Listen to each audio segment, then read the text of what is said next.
let's do this. See in our community right now is to claim that Africans did this and Africans did that. And I think that sometimes the claims that we make are not substantiated by the evidence.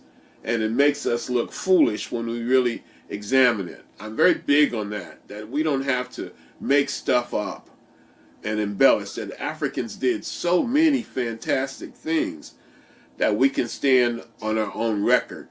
And when you look at it like that, it doesn't seem so remarkable. It doesn't seem so outlandish. But when you make fantastic claims and you say that the Olmec civilization was African or the Mayan civilization was African, people don't take you seriously. And I don't take people seriously. For example, there's a brother going about right now saying that Jerusalem was in America. Now, he has a very popular book. But when you make claims like it's ridiculous, or people who are saying that that Africans interacted with extraterrestrials, or that Africans came from other planets, and things like that are silly. And I don't think we need to belittle our history with nonsense like. Yeah, I totally agree. I 100%, I say N%, I 100% agree, and like emphatically agree, because I've seen too many times where one of our brothers or sisters are in a conversation or a debate with either another black person or non-black person, and they think they're winning. They really believe that they're giving factual information. They believe that they're giving their business to the person, but they're actually getting drug, because they are only repeating things that they heard others say, and they're only repeating things that they've never even researched themselves with no evidence. And like Dr. Rashidi says, that makes us look foolish. We don't have to make stuff up because we already have evidence and information that we already have. So that's the first thought cut in my head when I hear that. What about you? I mean, that was one smooth stream of consciousness. I'm kind of like, I don't even know that we need to play it back to break it down, because it was so streamlined and so direct and right to the point. Like, we hear these fantastic, and this is, I'm be honest, I've been called a coon and everything else on numerous occasions for pushing back on these fantastical Yeah, ideas. yeah, And my standpoint has always been exactly what Dr. Rashidi articulated. Our history is impressive enough. yes. If you gotta lie about it, if you gotta stretch it, if you just feel like you gotta embellish or you gotta add to it, then you don't respect it. Intellectual laziness is the phrase that come to my mind, and Absolutely. you say it a lot. You were the first person that I really heard use the phrase in the way that we're using it now, intellectual laziness. But over the years, and just encountering people, and just listening to people and experiencing different things, people really have no interest in finding the evidence or the proof to back up what they're saying. It's just emotion, emotion, emotion. And this is true because I saw this in the video. You remember years back, maybe over 10 years back, because there was a shift. There was a time when, at least when you ask somebody to provide you with evidence, they would share some articles or a link to some kind of information. Yeah. And then there was a shift to people just sharing links to YouTube videos. And they're Mm-hmm. saying, hey, this person in this YouTube video, and what they're saying, even though I have no idea who this person is, even Mm-hmm. though I've never researched this information, I'm going off what this video says, and this is my evidence.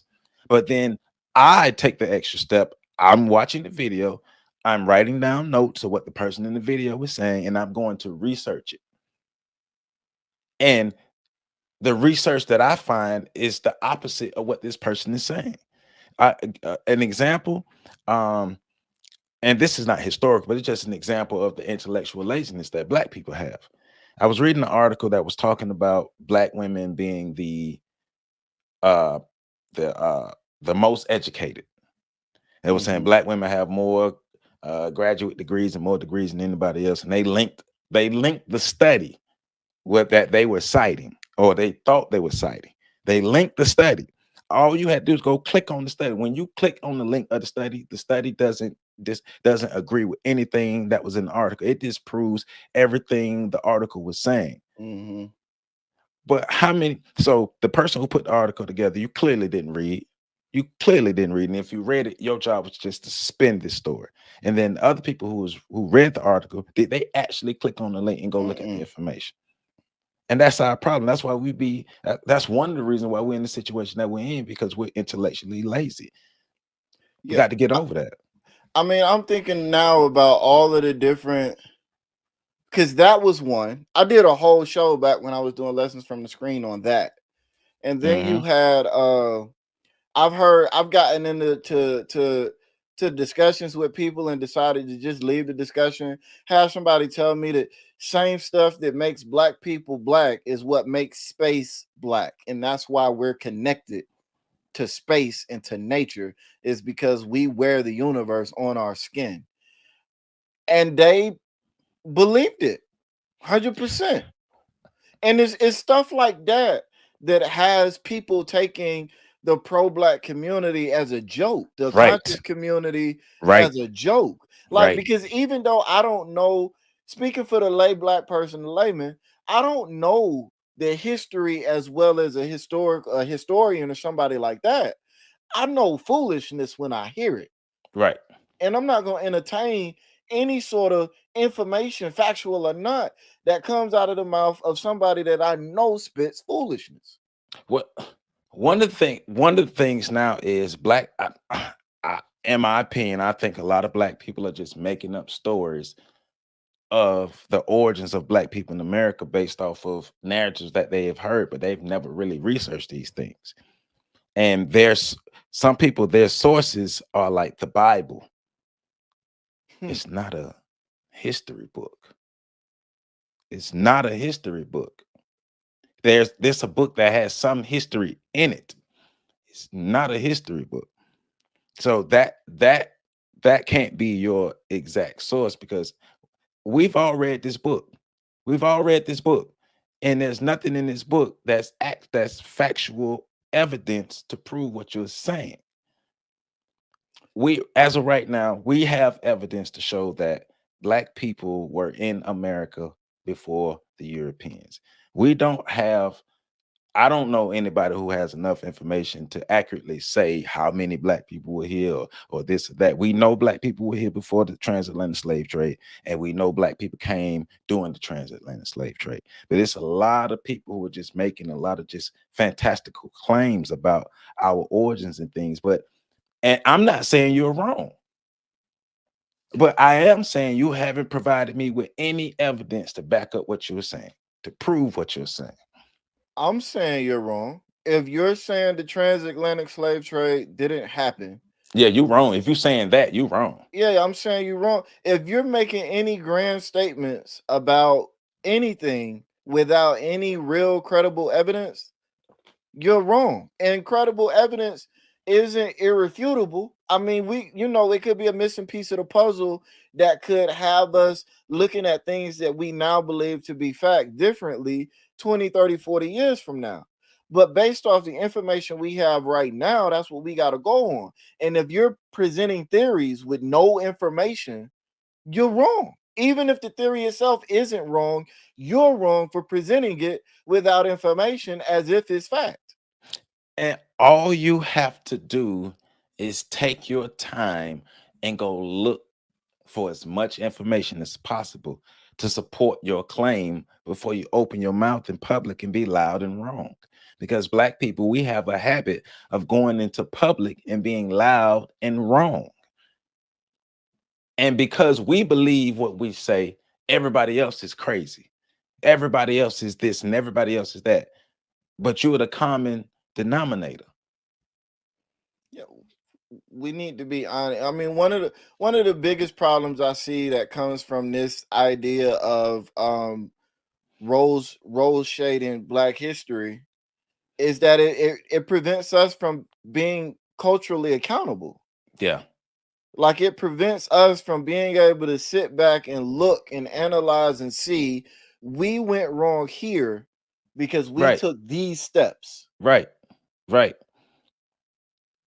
So this is one of the reasons why white supremacy continues, it exists, and it doesn't really have to do much to maintain itself because we refuse to honestly look at our history and say, okay, as a group, we made a mistake right here. That's Mm-hmm. not to say we gonna blame those people or attack those historical figures. They did the best they could with the information they have available. But we shit on their legacy and their names when we take the experiences that they've acquired and we don't utilize them to take it a step further. That means learning from them and recognizing what they did Right. right and what they did wrong. And being honest. Dr. Rashidi, it's a clip out of him saying himself that um if white supremacy ended today, if white people left the planet, left America today, white supremacy would still continue because black people will Hmm. still practice it.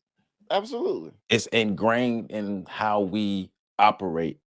It's just it it's so a part of who we are. It's ridiculous. And a lot of people don't think that's what it is because in their mind, what they tell themselves, well, I don't do this and I don't do that, so I can't be like white supremacy. But in the overall scheme, look at the outcomes we're having. Look at the outcomes you're having. Anytime you do something destructive to yourself and anybody else that's of your same race as you are aiding white supremacy. But that goes into the quote he was just saying about people fantasizing about black Yep. history. Yep. It prevents them from really even understanding what white supremacy is. Right. Right. And then there's so many incongruencies and conflicts with the narratives that are presented. For instance, if white people are superior to black people in every way, culturally, physically, genetically, whatever, how the hell did we end up low man on a totem pole? It don't make sense. Well, because it's I saw Tariq Nasheed in a debate with a woman, and they were talking about because he and I see it in the comments here. A lot of people say they don't believe in white supremacy, and they don't like when somebody says white supremacy. And I'm like, but y'all acting as if they didn't dominate us. That's supremacy. That's exactly what why are we acting like we didn't what happened to us didn't happen to us. It happened to us. The only way to get to a point where we start to reverse this thing is to be honest. Guess what? They are supreme to us now because of the way a lot of things we are doing to ourselves. We're doing it to ourselves. That's why they're in a more dominant position in this country and in this world than we are. And you can't say they're not.